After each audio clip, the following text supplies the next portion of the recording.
This episode is brought to you by AutoFi. The missing link is the car is actually sold at the dealership 99% of the time.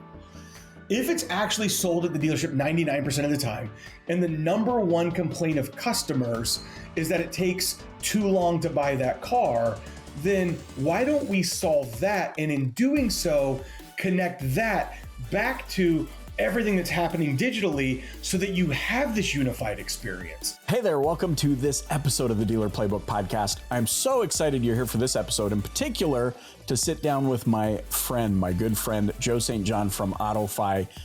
The reason I'm hopping in right now is because this episode starts off a little bit different than what you might be used to. Typically, I introduce the guest and I welcome them to the show, but he and I are buddies, we're pals. When we see each other in person, we have dance-offs and beatbox and do all sorts of fun stuff. He's got such an amazing personality, but we just kind of free-flowed, and this conversation took off, and I was like, dang, this is such a good conversation. I need to hit record. And so what you're about to hear is just a free-flow conversation. The first half, a little bit, is kind of a get-to-know Joe, but we have a really meaningful conversation about technology and the impact that it has in our lives. So I want you to pay attention to that and maybe consider what we're talking about through the context of your circumstances. And then, of course, we're going to talk about some really cool stuff that AutoFi is doing currently through many dealerships from coast to coast to help them increase their profits. So stay tuned for that. I hope you enjoy this episode with Joe St. John. A lot of people do and stare down the barrel of their lens and and then the guest is over here and they have to pretend they're looking at you. Like, I'm probably going to be looking back and forth at you and me because I get distracted by my own face. It's weird.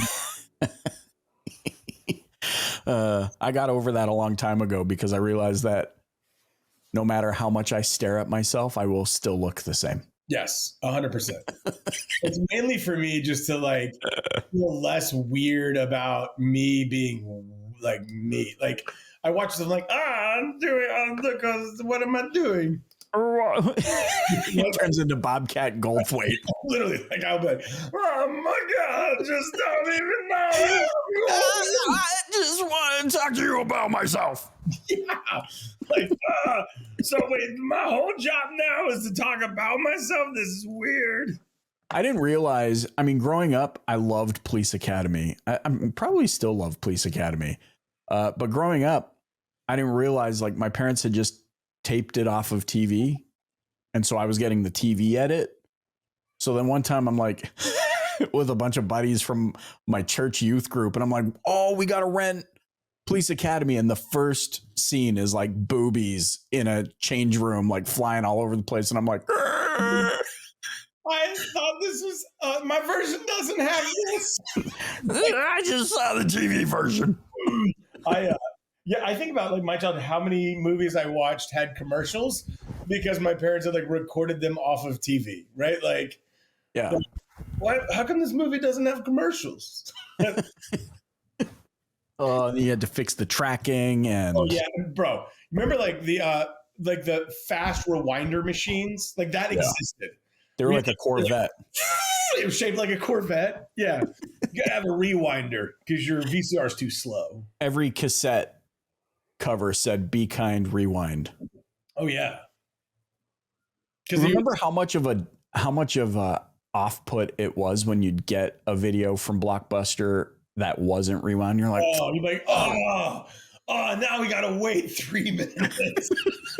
I think about this. I talk about this, and like in I think some of my thought leadership stuff right now is I think that we just take for granted the world that we live in. Like TV used to suck and we loved it. Like, do you remember what TV used to be like? You would literally get like a newspaper. You'd go to the back, you'd pull out the TV guide section. You'd find like with like a slide rule, you would find what you liked. You'd be like, okay, Tuesday at 7, Breaking Bad. All right, everybody's going to be. And then like we had these things back in the day that were trays you could eat on. So if the show was on during dinner time, you organized your life around the content. the content just organizes its life around us. And I think that it's this, we just live in this world that we like take for granted what it is without realizing like how much it's changed, how rapidly that change has happened. And there's a part of me that, and maybe I'm a simpleton, but like there's a part of me that looks back to those days and I'm like, you know, there was something to it though. I've made all these changes in my personal life. And so like Michael, you were making fun of me. I have a dumb phone. Like I have a phone that literally calls and texts. Like it's got like people texting me. Like it's just simple. Can't do anything else. It's designed to make you not want to use your phone. I started having the newspaper delivered in paper form because I was tired of the algorithm telling me what articles to read, because I felt like I was missing out on those articles that you read that you never would have read, but they were there like, oh, this is like way outside of my normal zone of what I normally read. And then you read like, man, I feel like a better person for having read that. And I think that so much of our life today is so curated that at least for me, I've tried to, in the last probably year or so, like withdraw myself from it as much as can be done and still be effective in living my life the way I want to live it. How hard was that? Like in the beginning, if you go back to the beginning, making that decision, obviously, I'm sure you're hyper aware. Hey, I'm making this decision and I know the implications of it. Was it difficult? Yeah. So I've been like, the only social media I'm on is LinkedIn. I haven't been on Facebook, Instagram, Twitter, any of that for over a decade because I saw that it was not good for me. So for me, I had a lot of fear in getting rid of my iPhone. Because you just think that you have to have it. And so I'll tell you, I'm probably at some point going to go back to it, but I'm going to go back to it in I think a more disciplined way. For me, what I found in getting off of it, even if just detoxing for, a few months, I've been off of it since I think January. Like when I sit down on my computer here to do work, I am like dialed in. Like I'm not distracted. Like I'm here to work. And it feels like it's almost like during COVID, I lived in a house that I didn't have an office space.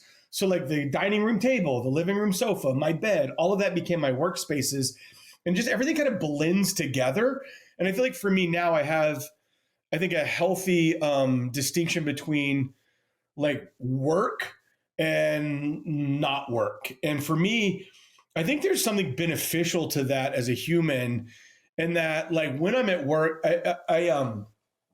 my boss at AutoFi, Josh Bayer, is our president. He was the chief risk officer at Santander. He's one of the absolute best mentors and bosses I've ever had. And he said things to me over time that I feel like have really added up in a very personal way for me.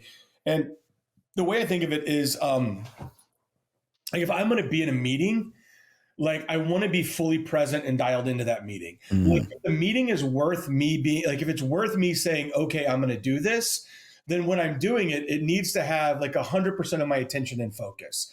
And it's almost like the analogy somebody used, and this is not, I don't want to sound egoic because it probably will, but like how, like if you watch Lionel Messi play soccer, he's not sprinting around all the time.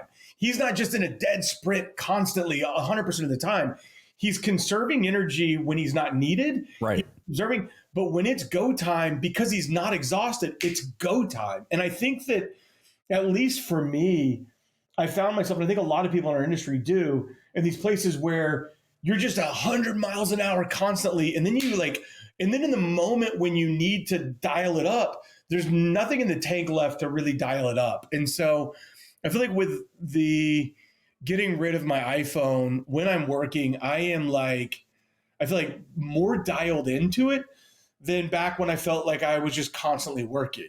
Like I don't get up, like, I don't know if you do this, but for me, and this is not what we're supposed to be talking about. So, but I don't know if like you get up in the morning, it was like the first thing I do is like pick up my phone and scroll through my email, see if there's anything like massive fire.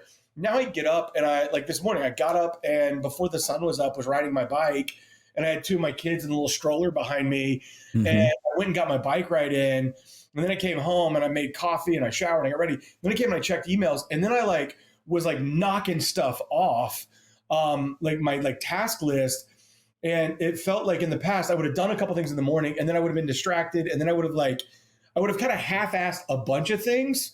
I got a buddy that has the sticker that says "Don't half-ass two things, whole-ass one thing." And I think that's what happens is we end up just giving pieces of our attention and ourselves to things instead of like really dialing in. Sorry, You give me a lot to think about because it resonates with who I think I am fundamentally, just like who I know of myself. People sometimes, and our world is all KPIs, like winning and growth, and people ask often, like, well, what's your KPI? And I tell them, well, for business, it's long-term relationships of trust. Personally, it's peace. yeah, How peaceful of a life am I living? I used to have this little shtick that I would put in my presentations for people that were not fully utilizing all of the resources we have at our disposal to be innovative. Like I used to say, the ancient Egyptians would crap their loincloths if they knew they could, if they looked at us today and said, wait, I could just YouTube how to build a pyramid. yeah, But on the flip side of what we're talking about, you've got me thinking about, but if they had YouTube and if they had iPhones, would they have actually finished the pyramid? right, yeah, man. It's it's an interesting thought experiment. I found that since I got rid of my iPhone, which is not what this podcast is about, Joe doesn't have an iPhone. When I got rid of it, I read more. So like I'm in a great books reading group and I've read books that are even outside of what we're supposed to be reading. So I just finished like Medea by Euripides. I just finished like Sophocles' three plays. So Antigone and the Oedipus cycle. Before that, it was Orestia and Aeschylus. And like I've been reading stuff that I normally wouldn't have because in my reading time, I would have looked at my phone and then I would have found myself for the 45 minutes I could have been reading, I would have been doom scrolling through LinkedIn or emails or whatever. Sure. So I think there's something to be said there for that. Okay, but here's my tie-in, right? So I love anytime we get to know you, the guest, on a deeper level. And these are probably things that en masse not a lot of people know. Like you think of like your persona out in the industry is not saying the word Sophocles. I don't even know if I said it properly. Yeah, Sophocles. He's an art. He's like a playwright from ancient Greece. But like understanding the mode of your operation a little bit better, I find really compelling. I feel like I get to know you on a deeper level. I know those listening and watching the podcast go, holy crap. And the tie-in for me is this then. How do you feel? Because by the way, I love AutoFi's commercial that you've done. It plays on your homepage. I've seen it on YouTube. I see it on social. It's clever. It's witty. It's fun.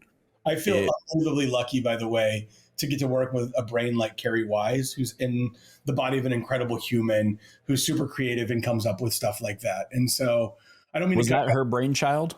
Yeah, Carrie Wise is a genius. Wow. I love Carrie. Do you feel like your ability to convey and articulate points has improved since you've removed the extra digital distractions from your life? That's a really good question. I would say that like take that example that you just gave of that commercial.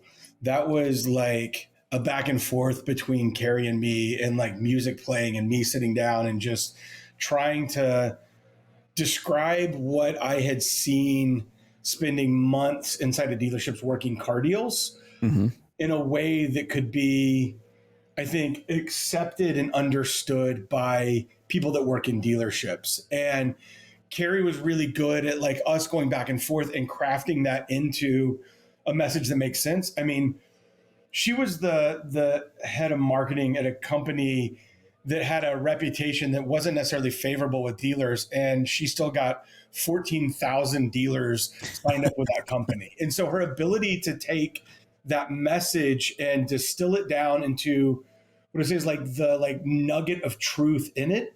Yeah. And translate that into a way that people that work in dealerships understand, right? So for me, I did it. People don't know. I did a road trip last year. I didn't advertise it.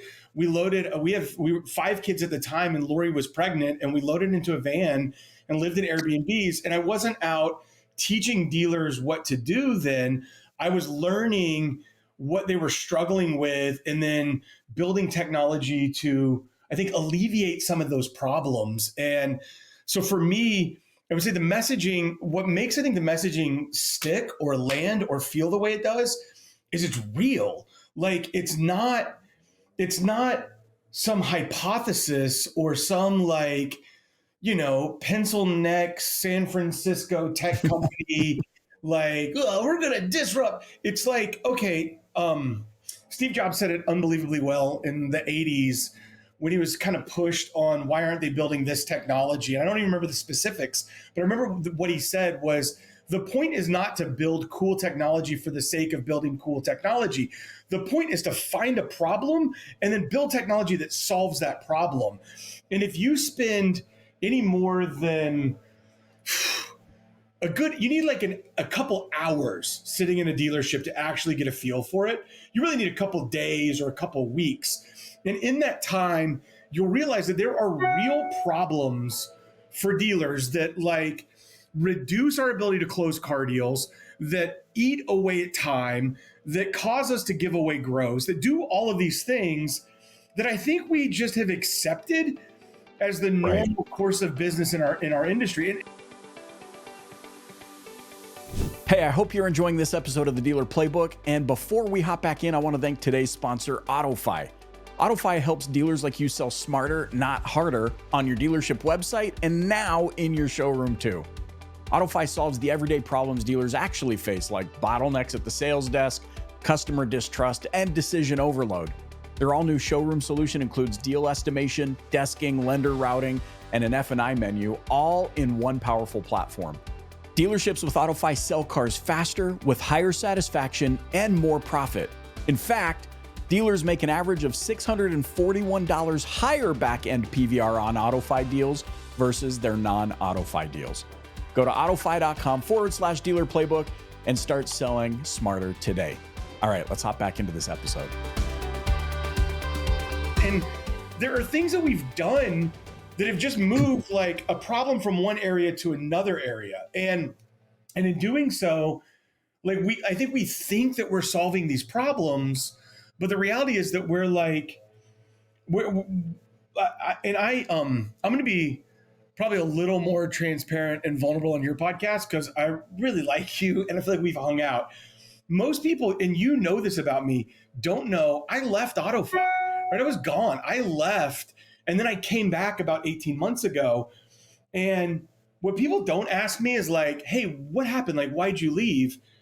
And if I'm like really, I think, honest with myself and with the market, I left because basically I'd gotten disenfranchised with digital retail, right? Like I had gotten frustrated because what it had set out to solve, it wasn't really solving. Right. And I want to really unpack that because that's a lot. And I think what brought me back to AutoFi was the leadership at AutoFi.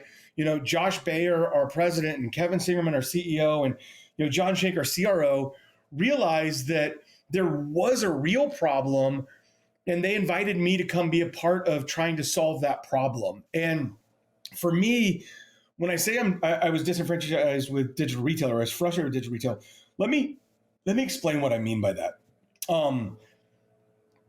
I, in 2019, got introduced on the live stage at NADA NADA convention as the father of digital retail, which is shocking to me because I don't feel old enough to be the father of anything. And I didn't invent digital retail. There was a ton of people that were involved in making digital retail this thing.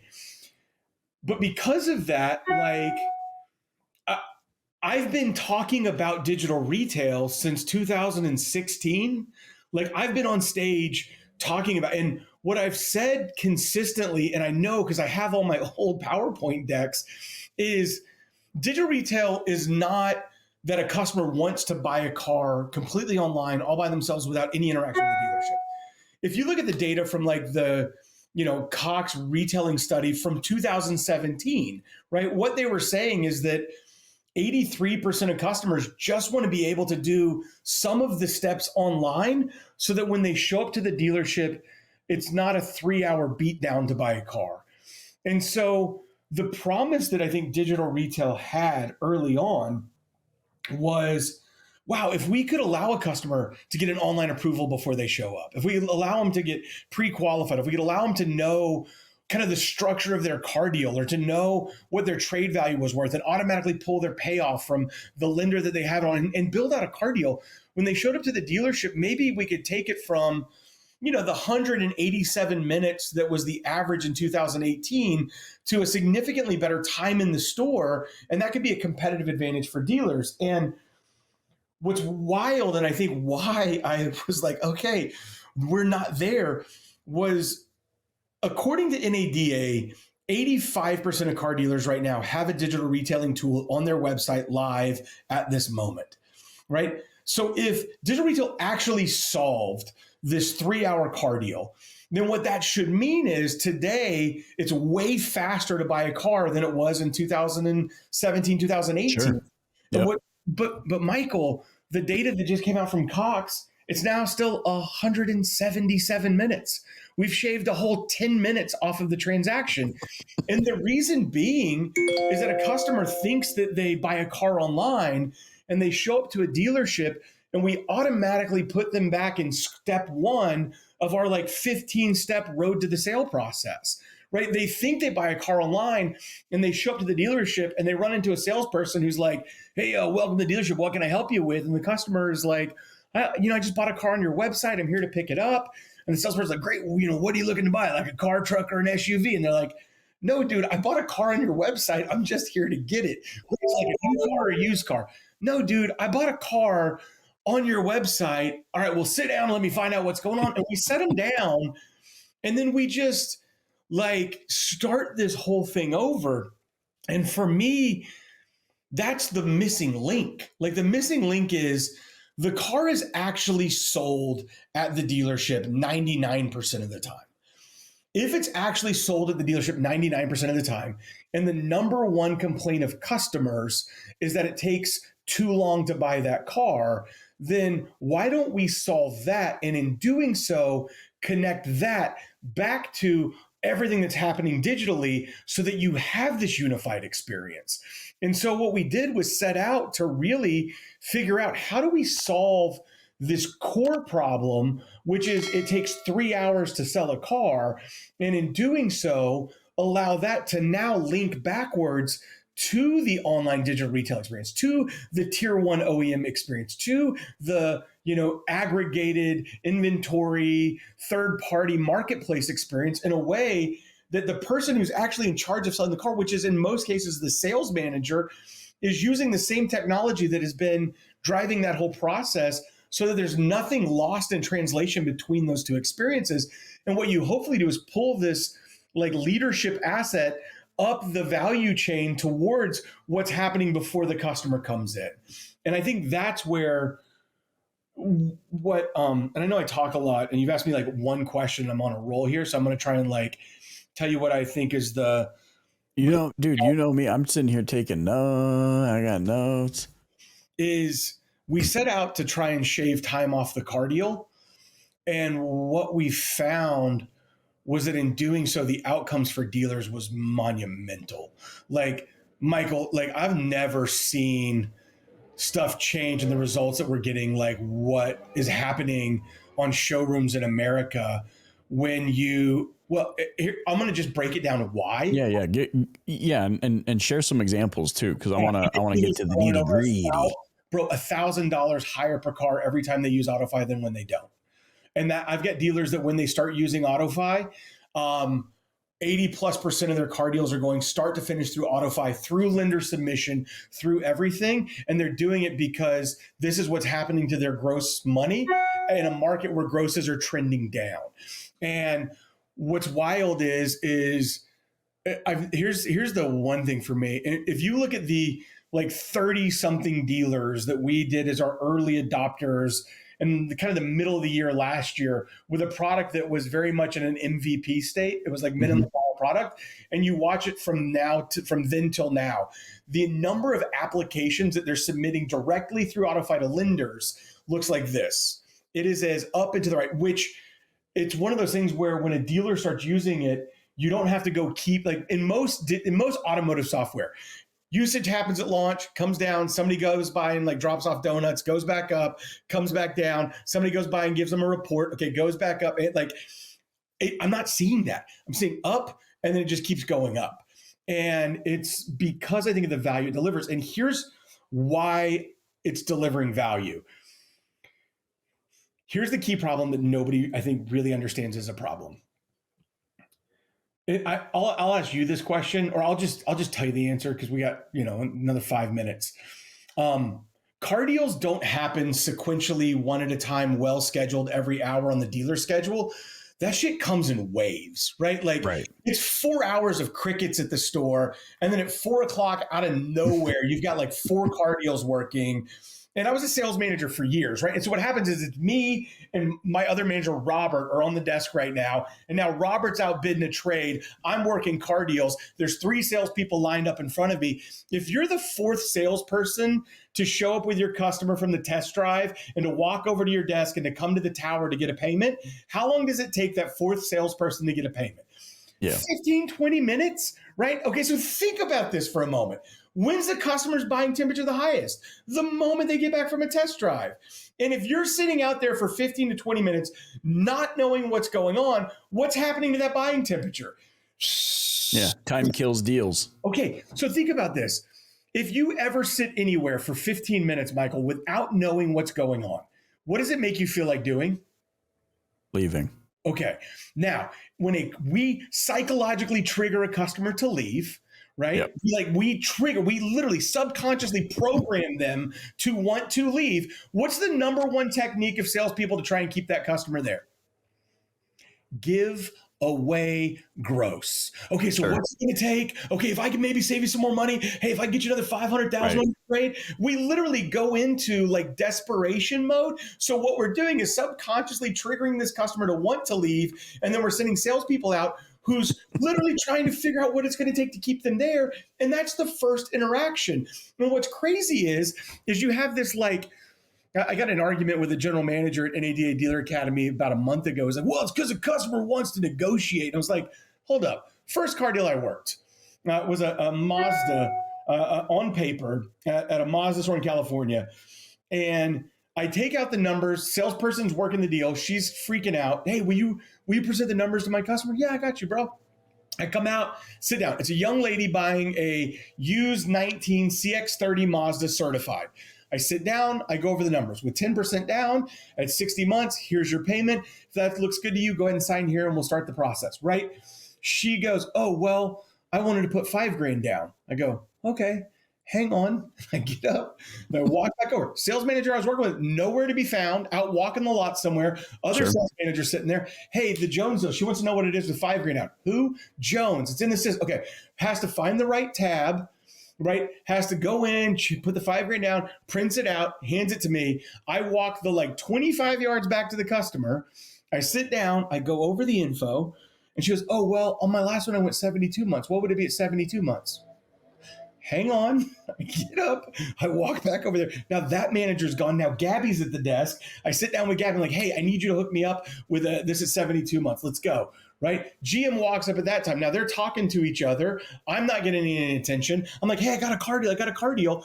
And then by the time I get back out there, her uncle showed up, who's now the third baseman, who's going, hey, I leased a new one for your niece a few months ago. It was a less payment than this. Why don't you look at leasing a new one? Okay, all of that is the start and stop. And what's wild to me is that dealer had a digital retail tool on their website where a customer could have immediately answered all that information. And what you see is when you use our in-store solution and you turn the screen to the customer and you go, okay, let's build your deal together. They take ownership of the deal. And then they go, okay, well, what would it be with $5,000 down? Okay, what would it be at seven? And they just click through it, and it leads them deeper and deeper into the process. And I know because I just bought a car through it like you did. I leased a Kia EV9 from Ferguson Kia here in Tulsa, Oklahoma. They're an AutoFi dealer. I show up at Ferguson. They literally told me, because I train on, like, hey, just go sit down and build your deal.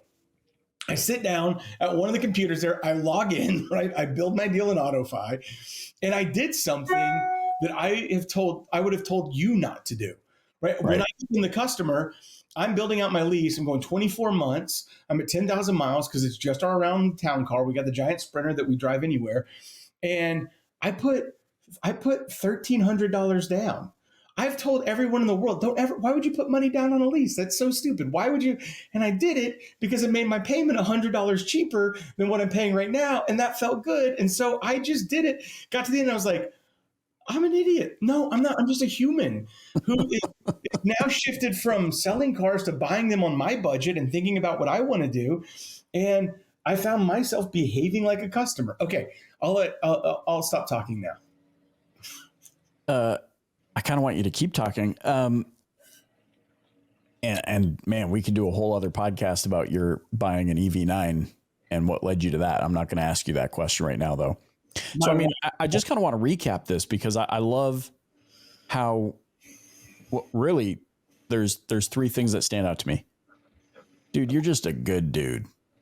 Thanks, man. I feel the same way. You're just a good dude. Like, I love learning about what makes you tick and hearing, just the real thought processes.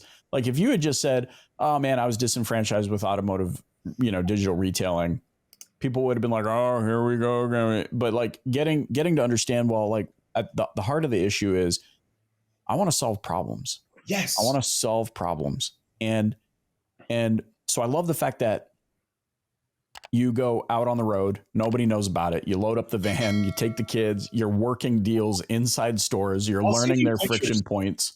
Bro, I shaved my beard so I had a mustache so nobody would recognize me. Like, that's why you did that. Mustache. That's why I thought you were having a nervous breakdown, but okay. Got it now. I understand now why you did that. A little bit behind the scenes to then move on to actually solving an issue. And I love just some of the things you brought up, like the fact that you knew right out of the gates. I ask you why. So like, what's a real world solution that AutoFi is bringing? You're like $1,000 higher per car when they use AutoFi than when they don't. Like, that's an indication that to me is an indication that other problems have been solved. Yeah. The time issue's been solved. The friction issue's been solved. Letting people make their own decisions has been solved, which is what they want to feel empowered to do anyway. So I think, like, really my last question is, how can those listening and watching learn more about you, learn more about the work you're doing at AutoFi, and like, where do you want to direct them? Where do you want them to go check out? Go to autofi.com/roadshow. I am loading my family in the Sprinter van, and I'm heading out, spending a week in almost every major market in the country. And I am going to see dealers and show them what I'm talking about. Like, people, I speak at conferences constantly. I was at the F&I Agent Summit this week. I'm the guest instructor at NADA Dealer Academy. And I get these requests, hey, will you come to my dealership? And I've been trying to figure out how to do that, and it's just too hard for me to fly. So I said, okay, I will. That's what I'm going to do this summer. I'm going to load everyone in the van.